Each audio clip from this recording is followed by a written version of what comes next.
Telangana Chief Minister Revanth Reddy has rejected a rupees 100 crore donation from the Adani Group for the Young India Skills University. In a letter addressed to the Adani Foundation, the Telangana government made it clear that it would not accept the donation. CM Reddy explained that the donation was initially offered by Adani under corporate social responsibility (CSR), but the government did not want any controversy, especially after recent media reports linking the Adani Group to the state government.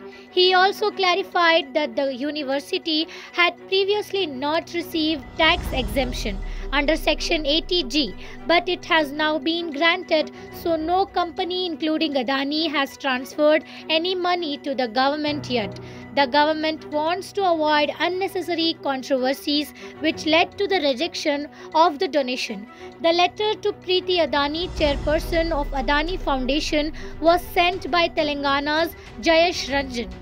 Meanwhile, the Adani Group has also been caught in a major scandal in the US. The US Department of Justice (DOJ) and the Securities and Exchange Commission (SEC) have indicted Gautam Adani and several of his associates in a bribery case. The charges involve bribes of over $200 million allegedly paid to Andhra Pradesh officials to secure favorable power supply agreements with the Solar Energy Corporation of India. నిన్నమన్ననే 80B కింద రాష్ట్ర ప్రభుత్వానికి young India skills యూనివర్సిటీకి అనుమతి ఇవ్వడం జరిగింది.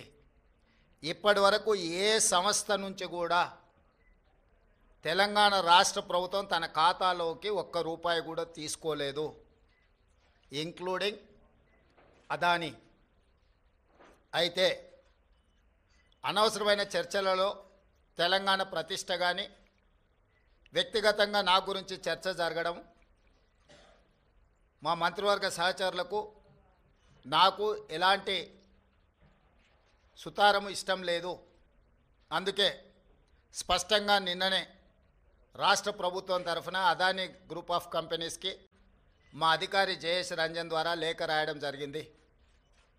జరుగుతున్న వివాదాలు, ఆరోపణలు, రకరకాల పరిస్థితుల వల్ల తెలంగాణ రాష్ట్ర ప్రభుత్వం మీరు ముందుకు వచ్చి ఉదారంగా తెలంగాణ యంగ్ ఇండియా స్కిల్స్ యూనివర్సిటీకి ఇస్తాన్న 100 కోట్ల రూపాయలను తెలంగాణ రాష్ట్ర ప్రభుత్వము